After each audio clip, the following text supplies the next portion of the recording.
Wonderful introduction there, Dr. Hunter. I really appreciate it. And I appreciate all the support that you've shown me over the years. My name is Joshua Cutchin. I guess I would be qualified as an independent scholar. Um, I have always entertained, as he alluded to very astutely, um, looking at just smaller aspects of these phenomena and seeing if perhaps we can tease out some greater truth or some greater insights, because it's not really about answers, right? It's about better understandings, I think, is really what our goals should be whenever we explore these areas. Um, I will say that the sort of conversations that I was having around these phenomena changed notably around the time that Ecology of Souls came out.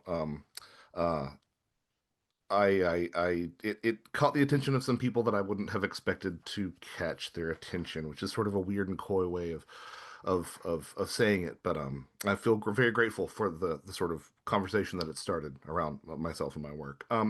So what I thought we'd do today is I'd sort of guide you through some of the basic logical steps of the thesis, and how it not only ties into sort of a pan paranormalist perspective. Because Ecology of Souls is pretentiously subtitled A New Mythology of Death and the Paranormal. Um, but just to give you not only an idea of how it can sort of be holistically applied to a lot of paranormal experiences, but also a little bit of the ecological angle and what it might be telling us about our getting back in right relation with our environment, I suppose would be a good way to put it. So, with that being said, I will see if I can share. Everybody see, hopefully, Yep. can everyone see my this window of my slideshow here, right? Yes? Yep. Okay, It's good. wonderful. Um, so yeah, I don't talk about whether or not these things exist. It's not because I necessarily have strong opinions, but rather because there are certain lines of inquiry that I feel you can only engage with by accepting certain ontologies, right?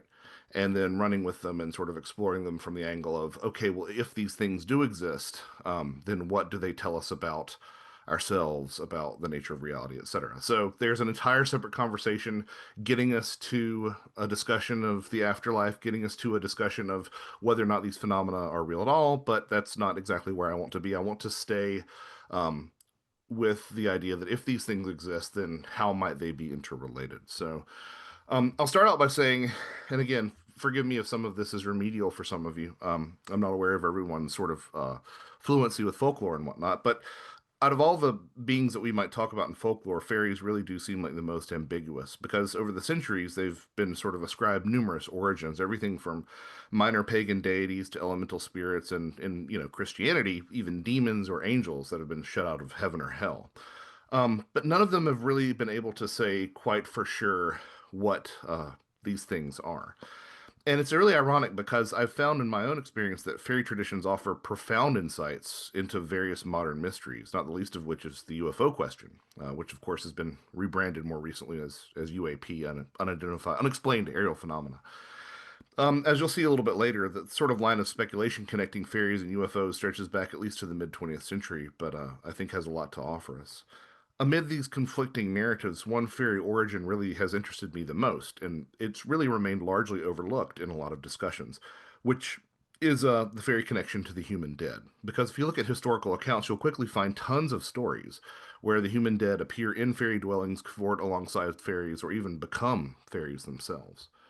Um, because here's the thing: when all is said and done, I've grown to suspect, and I don't like to stay on one sort of theory or hypothesis for too long, but I've grown to suspect that a lot of these things might have something to do with death, and I would argue that viewing all these sort of supernatural manifestations through the lens of death can help shed light on exactly what we've been interacting with since the beginning of time. I explored a lot of these ideas, as Dr. Hunter mentioned, in my 2022 series, Ecology of Souls, A New Mythology of Death and the Paranormal.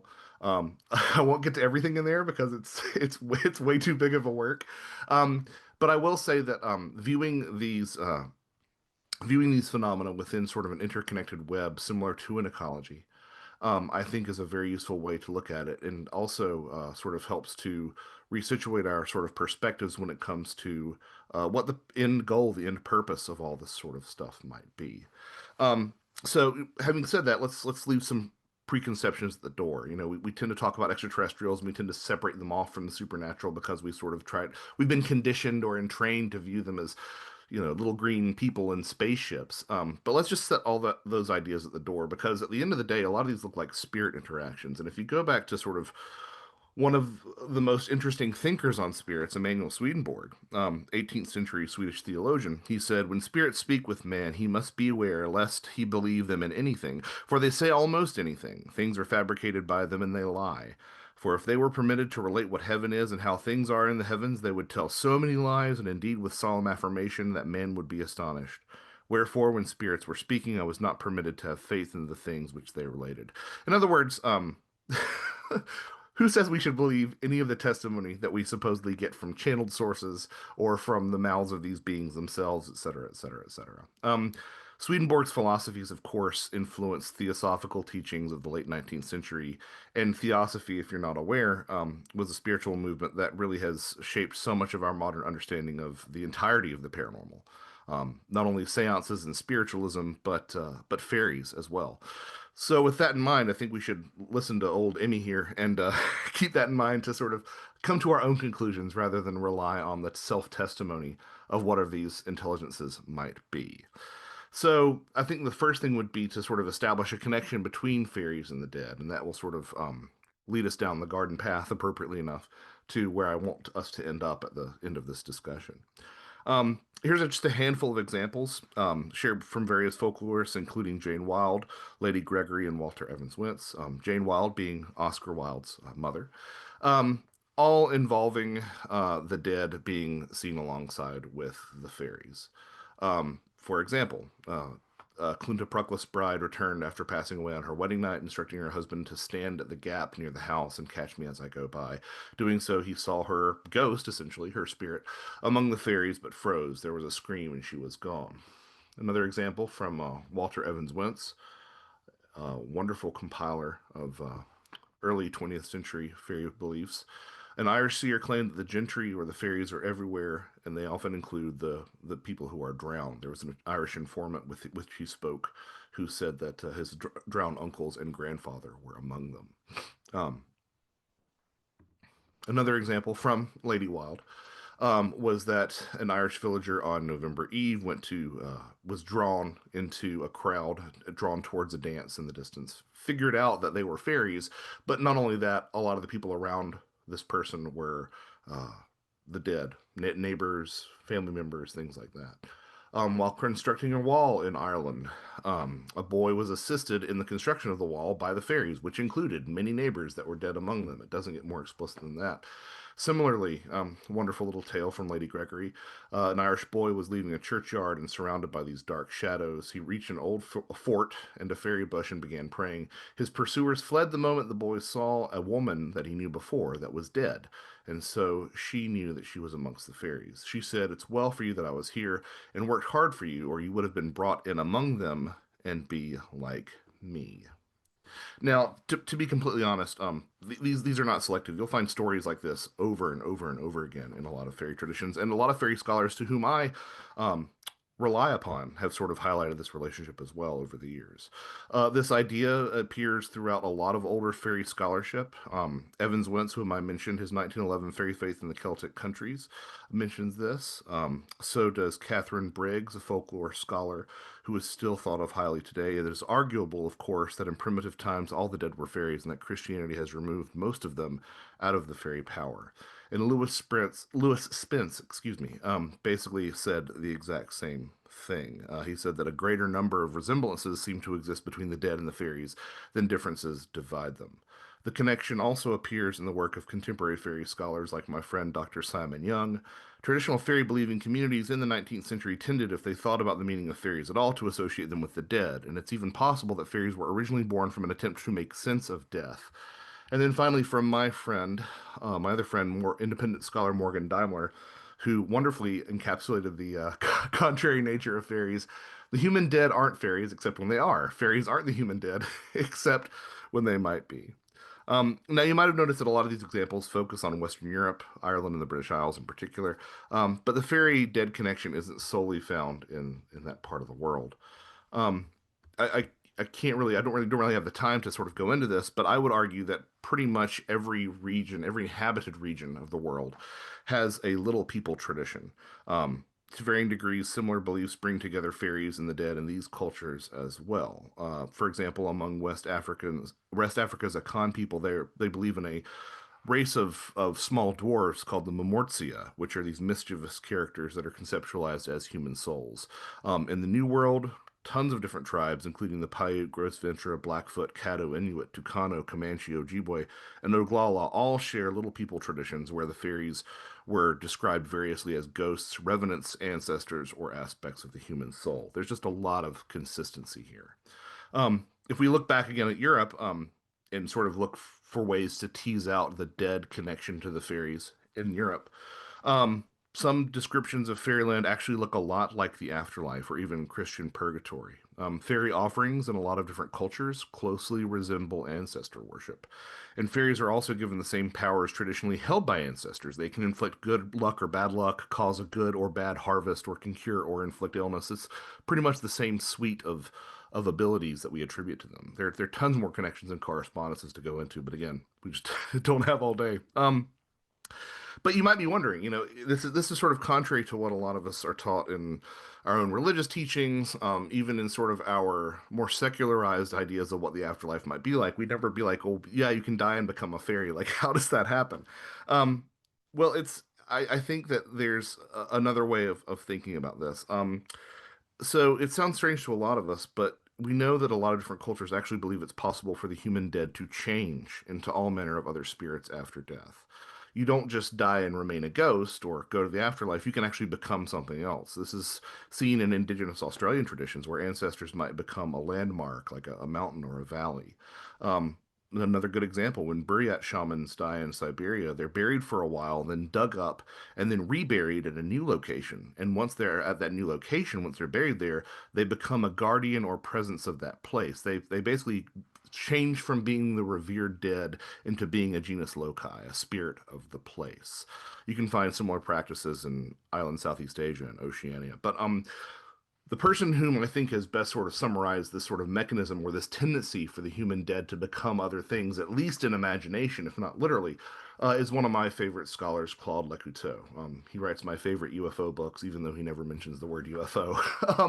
Lecouteux described this mechanism fairly elegantly, I think. When a man was remembered well after his death, when his life was beneficial to the community, he enjoyed for a short time after his departure a particular status. The pagans made him a god or spirit, the Christians a saint, but the reaction is the same. It should be noted that a figure deified in this manner is intrinsically linked to a specific place. The good dead and the spirits were distinct from one another originally. They were gradually merged together, then combined with other creatures.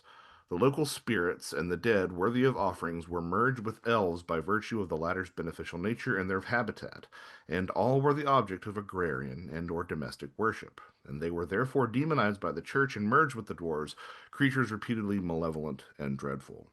So, in other words, mechanisms exist by which fairies can be the dead and nature elementals and their own category of spirits all at the same time. Because I'm not really sure if this is happening in our imaginations, in our traditions, in our oral storytelling, or literally, I don't know what, but there's a lot more. These boundaries are more porous than we've sort of been conditioned to believe or to suspect. Um, Having said all this, you've got to sort of tread carefully when you talk about fairies and the dead. Interpreting fairies as the human dead has spawned some egregiously racist scholarship. The most prominent is the extinct race hypothesis, which argued that colonial fairy legends were memories of indigenous populations, which were xenophobically interpreted as short, dark skinned kidnappers of women and children dwelling underground. As it turns out, this idea is not only historically inaccurate, it also misses the entire point of fairy legends. Fairy legends don't describe a living people as they were, they describe spirits, perhaps the human dead, as they are. They're subterranean because they're buried. They're short because a lot of cultures interpreted the human soul as small, and they kidnap people because that's simply what spirits did in a lot of indigenous belief systems worldwide.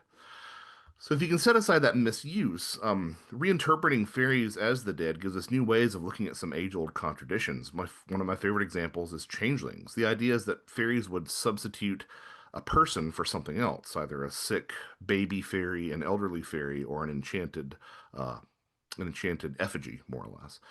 When you read these changeling stories, though, they just sound like someone who's bedridden, either suffering from serious illness or on the verge of death. Now, in Irish narratives, if the afflicted was not rescued from fairyland, the changeling would die and was buried, but the actual victim, the person that had been taken, would stay in fairyland physically to live amongst the fairies. But if you look at fairy lore as expressing beliefs around death, then it just looks a lot more like this ancient indigenous idea of the wandering soul. The idea is that your soul can leave you during periods of trauma or illness, and that leaves your body either empty or subject to possession. That's what changeling lore starts to look like. Despite what folklore would have us believe, it seems reasonable to me that you can reinterpret these so-called changelings as the actual physical bodies of the human beings whose souls have left them. So as long as we're sort of expanding upon fairies and the dead, here's another concept that I think is going to be important to later in our discussion. The idea of the psychopomp. Even if you don't recognize that word, you definitely know it. Psychopomps are animals, natural phenomena, or religious or folk figures that take human souls to the afterlife at death. Anubis is a great example. Hermes is another great example. A lot of psychopomps embody trickster archetypes, which I know Dr. Hunter has already talked to you about, judging from the slide that saw earlier. They're liminal guardians of the threshold, and they're fond of mischief and subversion in a lot of cases. Psychopomps exhibit a lot of common characteristics, most of which I really don't have time to get into today, but they all embody themes of, in addition to the trickster themes, themes of rebirth and navigation. There are two themes I'd like to mention in particular. The first is that psychopomps embody themes of transportation, especially boats. You can see this in concepts like the Egyptian night boat from the pyramid texts, the ferry used by the Ferry, not fairy like winged fairy, but the boat ferry, used by the Greco-Roman psychopomp Charon to traverse the river Styx, and the ferry that's sometimes commandeered by Odin, who sometimes fulfills psychopomp duties in addition to being the Allfather in some texts. The second thing that I'd like to highlight that we'll come back to later is the fact that psychopomps carry wands. You can see that literally in some of these examples, but you can also even see it sort of thematically echoed in things like the Grim Reaper's Scythe or the oar that a lot of these ferrymen use. It's still the same concept of like a stave or a wand. Um, and the staves and wands have often been seen as methods by which you open portals to the otherworld. In the Aeneid, a golden bow is used to enter the underworld, for example. So, all this to say, if fairies aren't just the dead, what if they're perhaps psychopomps as well? Psychopomps are usually very altruistic and stoic. These are not ways that we would describe fairies, but there are some explicit examples to be brought up. I mean, for example, both fairies and psychopomps are described using wands. The wings of fairies are a child storybook affectation, but the wands are actually prefigured in a lot of older mythologies. There's also the theme of transportation. Fairies often transport human beings from our world into theirs, which is a concept that might involve mystic vessels or even more commonly horses, which are a psychopomp and shamanic animal par excellence. But we can even get more explicit because there are some psychopomp fairies. For example, a prime example is Gwyneth Nud, which I'm sure Dr. Hunter, being in Wales, is very familiar with. But Gwyneth Nud, before being sort of turned into a Welsh fairy king, was essentially a British deity of the dead of the fallen warriors, a psychopomp who would take the slain to the other world, and would sort of traverse the countryside with his wished hounds.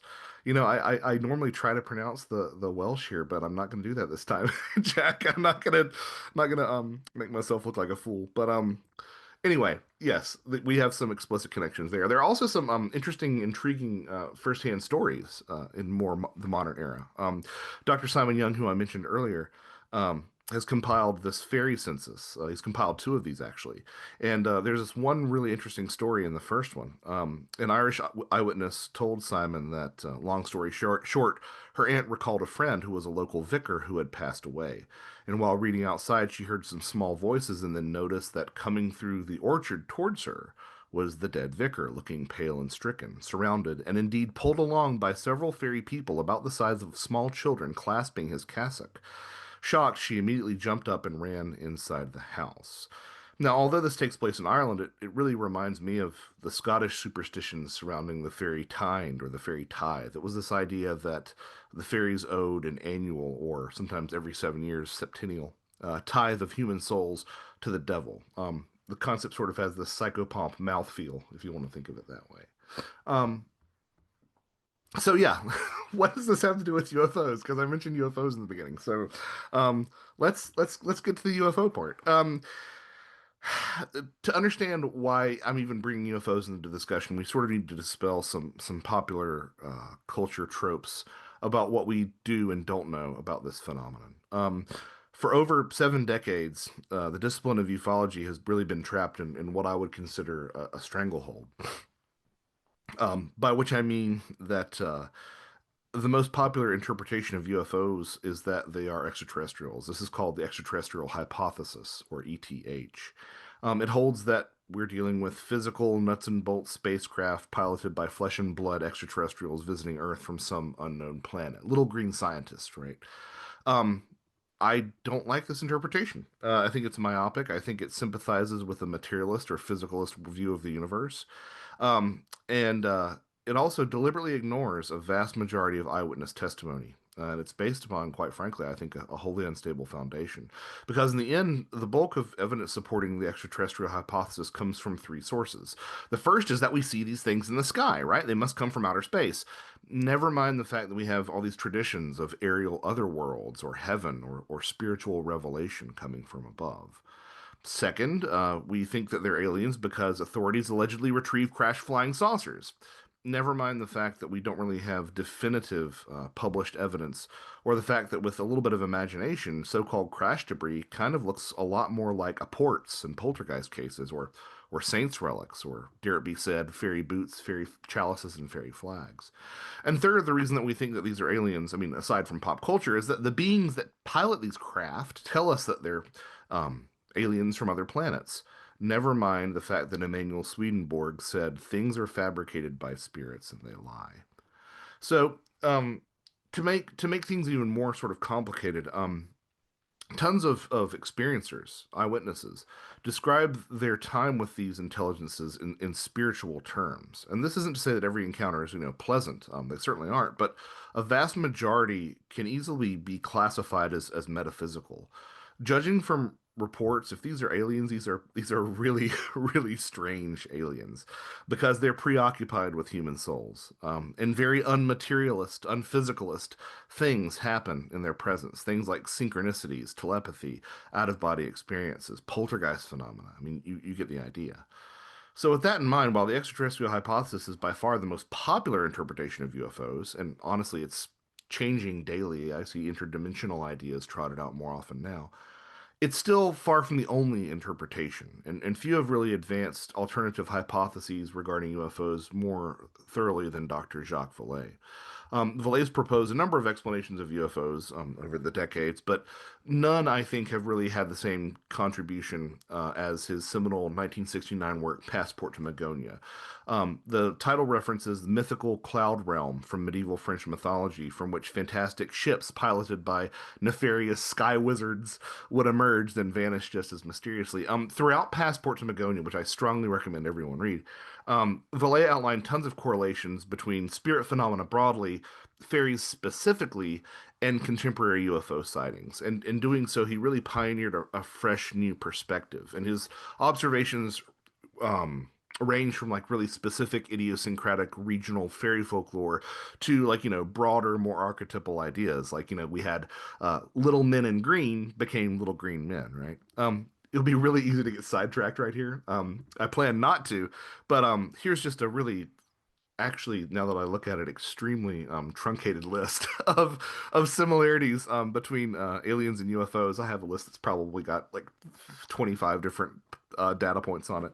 But think about it. UFO occupants and fairies are both generally short. They lead people astray. They leave ring-like depressions in the ground.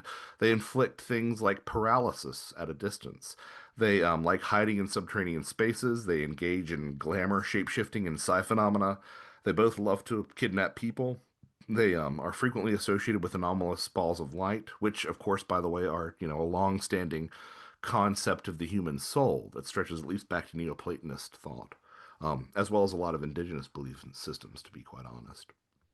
Um, I'd just like to highlight two things to sort of put this. Oh, maybe the UFO occupants are related to fairies in greater context. And those two things would be the concept of missing time, first of all, where a short duration of time is noticed by the kidnapped, but a much longer period of time has passed in reality. This is a staple of alien abductions. You see it in pop culture all the time.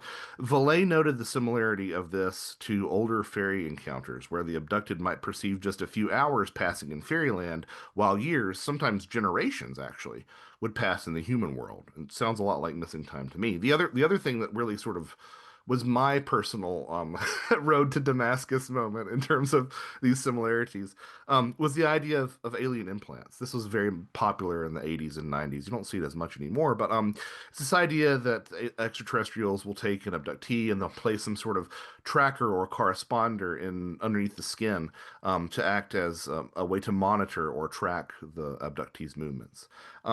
I used to read about those stories and be like, well, there's nothing like that in fairy folklore, is there? That's kind of specific. But the thing that's odd is that whenever these were removed, and there were plenty of surgeries throughout the 90s done by people like Roger Leir to sort of extract these from people's bodies, they're always revealed to be very mundane bits of debris, things like ceramic or glass, or that would sort of get underneath the skin and accrete organic material around it, and they'd take it out. And the idea was like, oh, it's technology that's so sophisticated it doesn't even look like technology, right? Um, but here's the thing. Fairy lore offers not just a vague analog to this, but a close one, like a really specific one. So the words blast, blister, and blustery are all derived of the same root word. And there was this long-standing belief that anyone who offended the fairies might be hit with a blustery wind gale called the fairy blast and wind up with a blister. And this blister would be filled with something. Um, you know, uh, in uh, in stories that you'll find, especially from Newfoundland, where a lot of these Irish and Scottish fairy traditions got imported. Um, you'll find stories of the fairy blast ending up with people having these blisters are opened up and they'll find loads of string that come out, or again, bits of bone, bits of wood, feathers, buttons, like just strange, mundane household objects. And that to me sounds so much like the experience that we had as a community with alien implants in the 90s that I can't help but wonder if this isn't just a reinvention of a very ancient trope. Again, these are two data points among dozens. The most common criticism that I hear is like, well, aliens never piloted flying saucers, but they could always levitate in these stories. Even though they didn't have wings, they could always fly. Sometimes they had flying wagons or flying horses and anything like that. Sometimes they would take people up in whirlwinds. So it's just really seems to me like window dressing, the idea of the flying saucer, if we're looking at this phenomenon. But before we sort of move on, I want to clarify one more thing. I'm not saying that traditional fairy accounts were describing extraterrestrials, and I'm not saying that modern UFO witnesses are misidentifying fairies. I don't think fairies are aliens, and I don't think aliens are fairies. I think that the point is that these interactions have remained stable for hundreds, if not thousands of years, and I don't think that they're fairies or aliens. I think that there's some type of intelligence whose existence we as a species really lack the linguistic and intellectual tools to interrogate. They might not even be the same thing. They might just manifest from the similar place in a similar way. I don't know. But I think that there does seem to be some sort of relationship here. If I really had to commit, I would probably say that UFOs represent spirit phenomena, but I'm not even entirely sure what I mean by that, honestly. But here's the biggest thing that I think a book like Passport to Magonia sort of leaves on the table, really left unaddressed.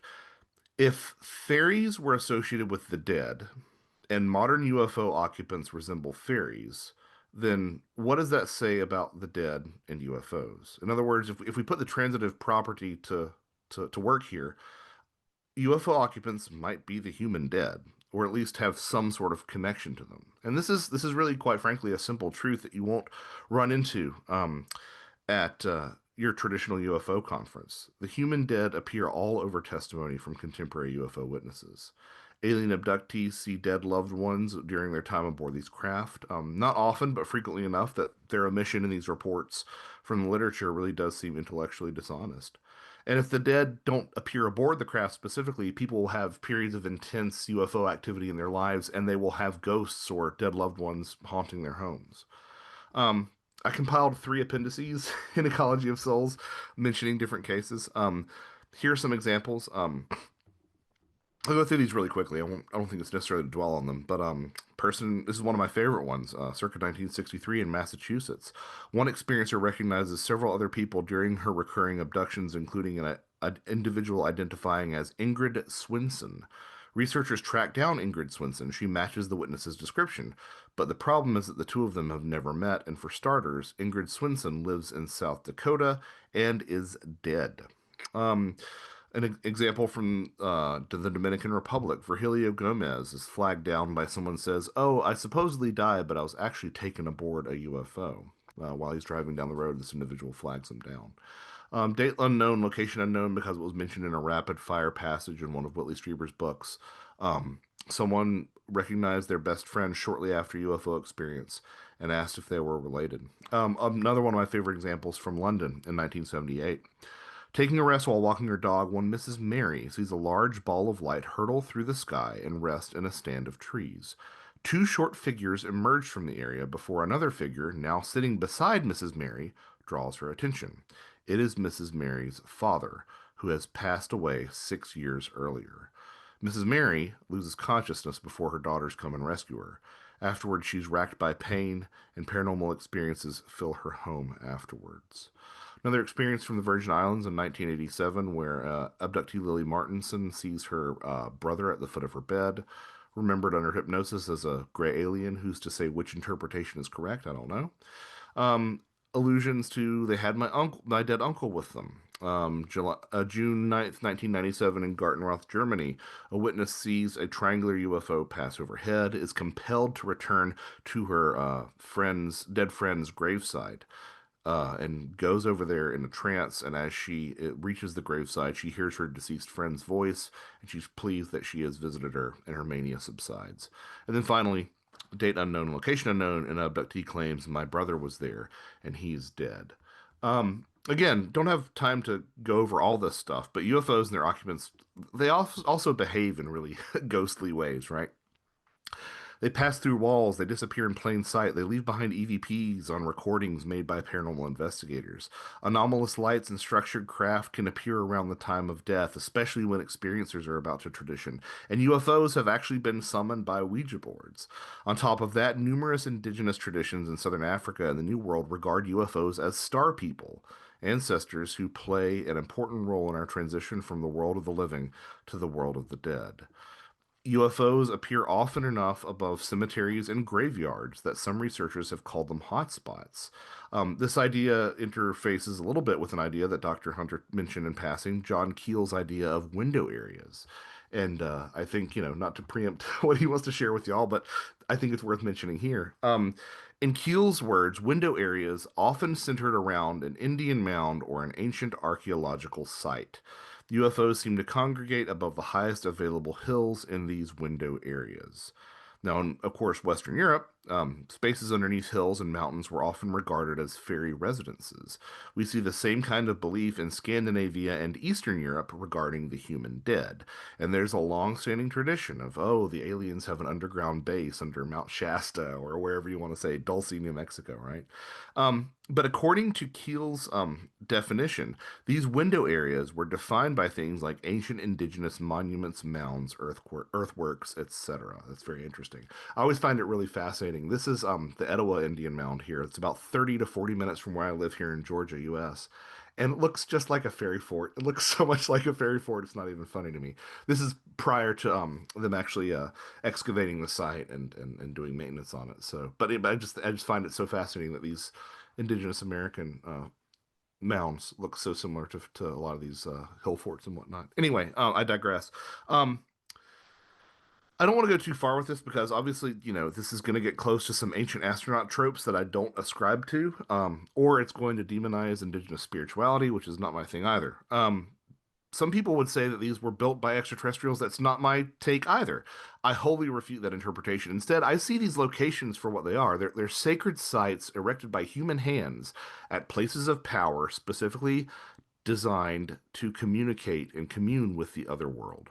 So for me, it's no surprise that we have ancient monuments associated with fairies and UFOs, both in the New World and the Old World. But just saying, oh, these phenomena tend to congregate around these window areas, around these ancient sites, that sort of doesn't go far enough either, because many of these monuments were, quite frankly, burial sites.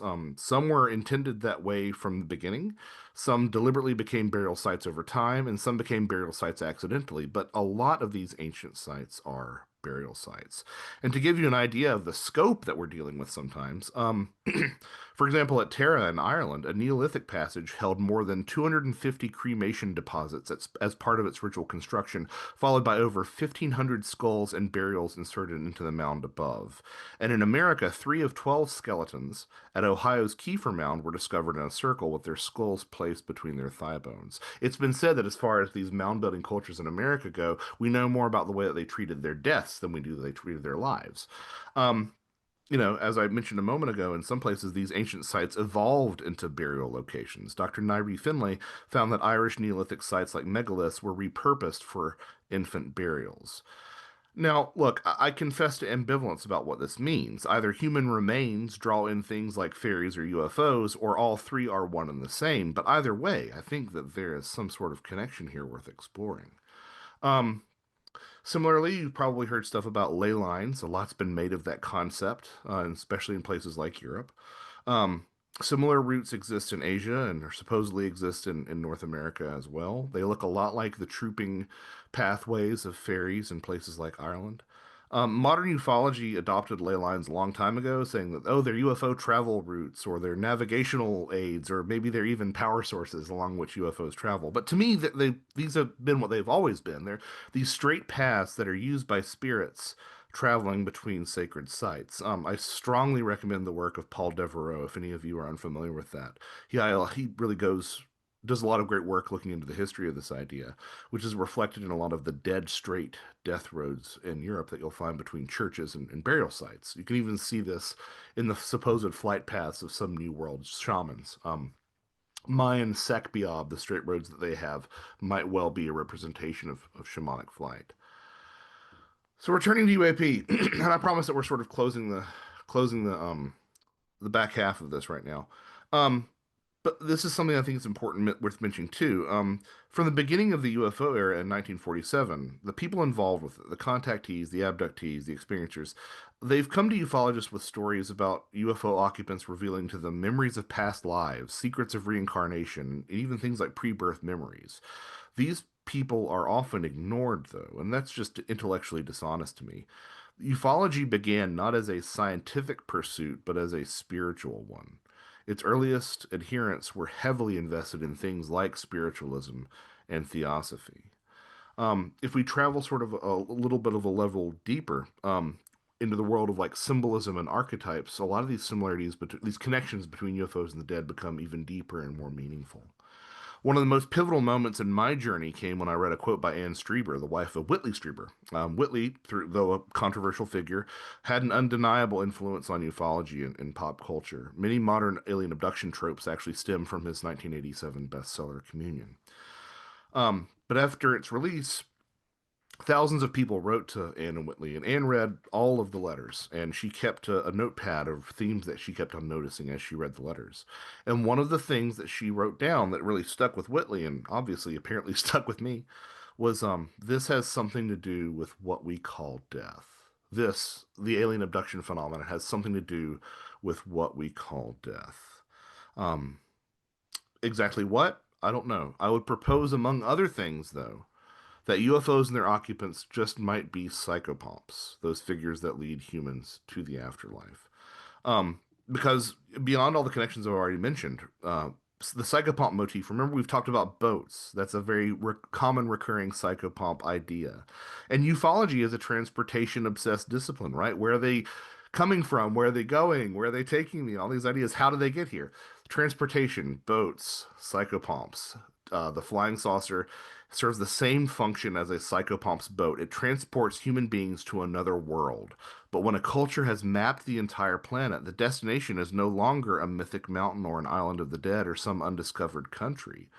What do we do as a species? We transpose that idea to the stars. That's what I would argue. Again, ufologists have ignored this possibility for a long time, but it's not new at all. There's a quote that you can see here from Carl Jung in his wonderful essay about flying saucers. The idea that the UFO might be a sort of Karen psychopomp is certainly one that I have not met in the literature so far. He wrote that in 78 or whatever it was. And yeah, and it maybe even earlier. And it's no one has really sort of unpacked that. Um, but even the occupants themselves, the UFO occupants themselves, embody this idea. I've collected UFO occupants appearing at the time of death, leading us into these other realms, engaging in the liminal behavior of tricksters, exhibiting therianthropy, and exercising power over life and death. These are all psychopomp attributes. I've even found UFO accounts where the occupants resemble psychopomps from various cultures. Time and again, UFO occupants in the craft themselves are mired in this radiant imagery, either as beings of light or anomalous glowing spheres. This speaks not only to the idea of our souls being luminous, like I talked about earlier, but also to two psychopomps that are found across various world cultures, the sun and the moon. In other words, long before the UFO era, human beings connected identified flying objects with the passage of the soul into the afterlife. Now, we don't have time for everything, so I'm going to keep on going and try to bring us home. But I just want to give you an idea of how weird this can get. So we've got wands, right, which I mentioned are a fairy accessory. They're a very common UFO occupant accessory. They also paralyze. Paralysis is kind of like a little simulacrum of death, right? But I just want to emphasize how weird the rabbit hole can get. It's not only deep, but it's a weird rabbit hole. Um, so there's a connection between UFOs and psychopomps and the day of the week that I want to sort of highlight here. Um, so we've sort of we're conditioned to think of Norse psychopomps as being the Valkyries, right? Yes, the Valkyries did take the souls of the slain to Valhalla, but as I mentioned earlier, sometimes that duty was offloaded onto the Allfather himself, offloaded onto Odin, right? Odin would sometimes take the souls of the slain to the afterlife. Notice how our culture has associated Odin with another psychopomp, Mercury, who is the Roman version of Hermes. And the middle day of the week is Wednesday, Odin's day. Unless you speak Spanish and it's miércoles, it's Mercury's day. Wednesday, the middle day of the week, the liminal day of the week, is the psychopomp's day. And Wednesday, it seems, is also the day of the fairies. There are certain days on which it is not right to speak of the fairies. These days are Wednesdays and Fridays, for then they are present though invisible and can hear everything and lay their plans as to what they will carry off. Wednesdays also seem to be UFO days. Nearly a century earlier, John Kewald observed that the Wednesday phenomenon is quite evident in the historical events as well as in contemporary sightings. A disproportionate number of UFO events seem to be concentrated on Wednesdays and Saturdays. So, I just think that's so elegant and weird, and it pushes the boundaries of what I would call coincidental, right? Now, even if UFOs and their occupants are not psychopomps, tons more qualitative and quantitative correlations exist between UFO experiencers and other contact modalities. This is no more apparent than in the work of Dr. Kenneth Ring. I won't go through this, but I will say that Ring left an indelible mark on the ufological landscape with his 1992 book, The Omega Project. Ring perceived similarities between near-death experiences and alien abductions, or at least UFO contact more broadly. We're talking about things like sensations of ascent, dissociation, movement towards bright lights, spiritual revelations, light beings, and most importantly, significant personal changes following the experience. Near death experience, or NDE, survivors become more compassionate, more attuned spiritually, sometimes healing the living and seeing the dead. And so do those with UFO contact. Here's a quote by Jim Schnabel, a skeptic, but he does sort of do a good job of sort of highlighting some of the things that people would experienced after both NDEs and UFO contact. Those are the main takeaways: spiritual awakening, psychic abilities, and perceiving spirits. All are common after both types of experiences. And this is just another one of those little discussed things. We have it's been in the background the whole time. For example, in 1990, we can also see examples of the psi phenomena, the poltergeist phenomena that we associate with near-death experiences actually also happens after UFO contact. In 1990, Vallée wrote, "It's the rule rather than the exception to find significant UFO sightings preceded or followed by other anomalies, notably of the poltergeist phenomena." This bears out in some of this data that I'm providing here. People see UFOs, they get poltergeist phenomena. This is an extremely common thing after near-death experiences too. I have to ask, why would little green scientists make things fly off your shelf afterwards, unless there's something metaphysical at play here? Um, as I said a moment ago, alien abductees also experience profound spiritual changes. Experiencers become more compassionate. They change their diets. They change their lifestyles. They volunteer at animal shelters or become Reiki practitioners.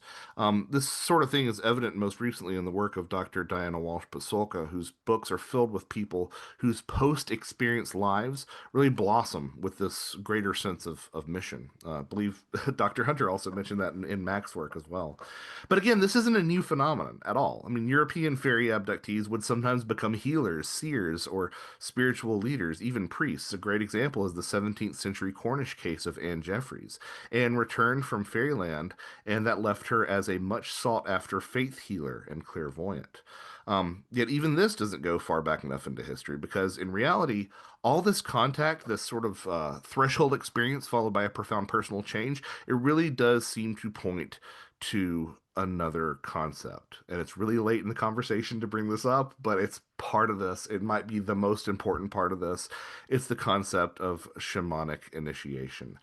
I'm going to cover some of these similarities as quickly as I can, but this is the gift that keeps on giving. I strongly encourage you to look into this. I have some essays that I can refer you to if you're interested in it, but even before Dr. Kenneth Ring compared UFO contact to near death experiences, a small subset of ufologists drew parallels between UFO contact and shamanic initiations.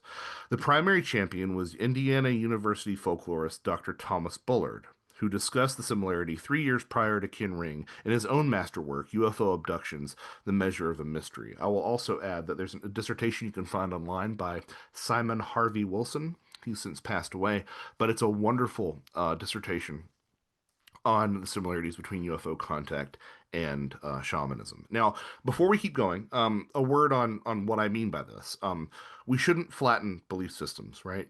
Saints, witches, medicine men and women, yoginis, seers, mystics, these are not shamans. That shamanic tradition is specific to Eurasia, right?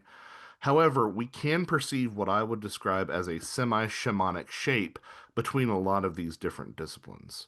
I personally am using the term shaman to describe anyone who acts as an intercessor between their community and the more than human world. Um, Having said that, it's easy to see why people like Bullard and Simon Harvey Wilson found comparisons between shamanic initiation and UFO contact so compelling. After all, NDEs and shamanic initiations, they already have a lot in common. Some initiations bring candidates to or beyond the point of death in order to facilitate closer communion with the spirit world. In other words, shamanic initiations often involve near-death experiences. So, of course, those two modalities look alike, right? In fact, NDE scholar Dr. Gregory Shushan speculates that the lack of indigenous NDEs in Australia and New Zealand is directly attributable to the fact that NDEs are always viewed within a shamanic context. So again, we've talked about the transitive property, right? The dead look like fairies, fairies look like alien UFO occupants. Well, if shamanic initiations often involve NDEs, and some of these shamanic initiations look like UFO contact, and the UFO contact often looks like NDEs as well. Doesn't it seem like we're all sort of playing with the same type of experience here? It does to me, at least. Um, and speaking in the sort of broad terms, we find a lot of different parallels. In addition to the sort of broad similarities between shamanic initiations and NDEs, alien abductions also embody a widespread feature found in other shamanic initiations, which is the concept of dismemberment. What do I mean? Well, in a lot of traditions, spirits take shamans apart and put them back together better than before. For example, Yurak Samoyed shamans believe that their hands are cut off by spirits while they're drumming and then later reattached.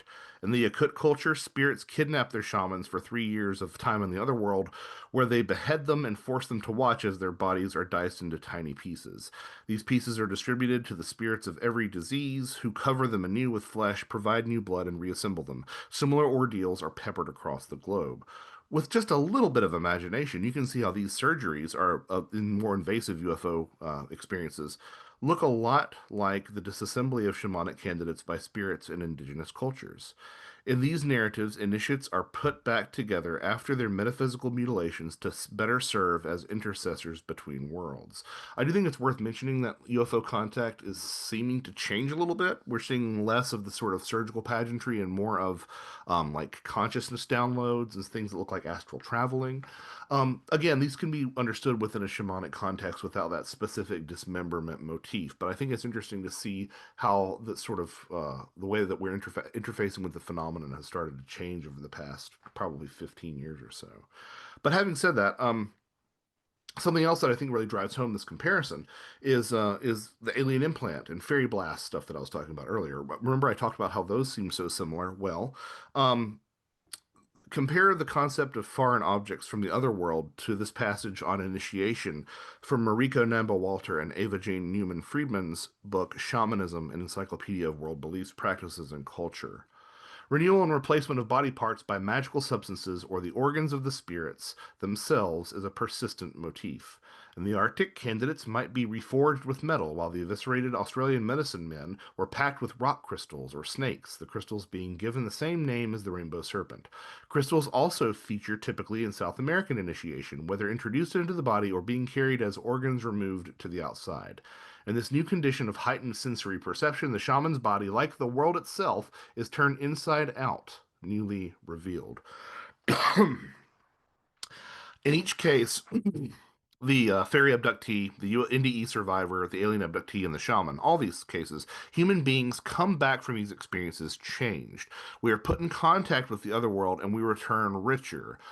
And if these are expressions of shamanic initiation, I would argue that we are being put back into right relation with the natural world. Because that was an enormous function of what these intercessory figures did for their human communities. They would track game, manage game. They would talk about best practices when interfacing with the natural world around them. And I really think that's what it is. A lot of people have talked about, oh, the UFO experience, the indie experience is an evolution. And I don't think it's an evolution. I think it's a call back to a lot of these more holistic, world-based ways of living, right?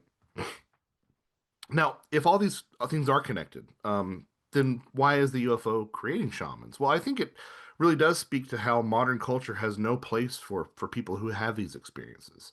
Instead of integrating them into our society and seeking their wisdom, we ostracize them. UFO experiencers, fairy faith practitioners, pagans, magicians, ghost hunters, we're told that this is the fringe of the fringe, right? And it's a tragedy to me that we have at our disposal people who might be genuine intercessors with the more than human world, and we relegate them to the margins.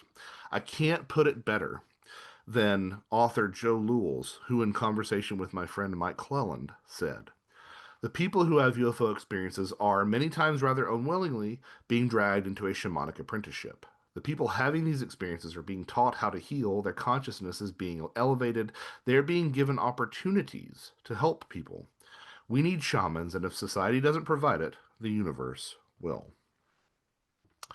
I know that this has been a lot of information, so thank you so much for your patience. I think that we should be open to viewing these experiences through a variety of different lenses, right? And moving forward, I think that ufology specifically should entertain alternative explanations for UFOs, if only because of how restrictive the extraterrestrial hypothesis is. Because when researchers solely look at the mystery as physical extraterrestrials in spacecraft, they instantly exclude a majority of the population, segments of humanity that believe these things have more to do with ancestors and spirits than aliens from another planet. When ufologists talk about things like anti-gravity or propulsion technology or the extraterrestrial hybrid program, a significant number of people, especially those with indigenous perspectives, they just tune out. They're left out in the cold in that regard. Not surprisingly, these are often viewpoints that are held by marginalized groups. Ufology's lack of diversity stems just as much from this implicit bias as it does from any explicit agenda, and both of these things should be overturned, in my opinion. Instead of these sort of rigid norms, I really propose in thinking of these ideas as something like folklore and superposition. It's this idea that these phenomena can be a lot of things to diverse groups at once, adapting and changing as our expectations evolve. Similar to the way that Claude Lecouteux said that the remembered dead can be sort of multiple things at once. They can be the dead, they can be a spirit of the land, they can be an elf, or all these different things at once. Um, and then sort of they remain in that position of indeterminacy until we decide what they are. I have a sneaking suspicion, in fact, that this is what's actually happening. That, among other things, our consensus conceptualization of physical versus non-physical is sort of a false dichotomy. I think that the UFO really is both. It's psychic and physical. I think it's probably a little bit like us. I mean, human beings are embedded in the physical world with an important component that is psychic, right? But I would call myself mostly a physical creature, but I have an important psychic component. I think that the UFO is the inverse of that. It's primarily psychic with an important component that is physical, and it can slip into and out of this space just like I can slip in and out of that side of myself. I could say a lot more.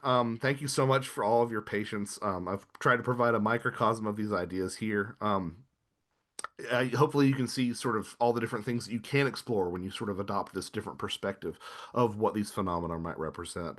But in the end, my sincere hope is that if we sort of look at these alternate ways of thinking, if we properly integrate them, they might lead us to a world that's more understanding, more enchanted, and quite frankly, more whole. So thank you so much for your time and for your patience. I tried to go as briskly as we could, and thank you for the opportunity to be here, Dr. Hunter. Thank you very much, Josh. Very, very cool.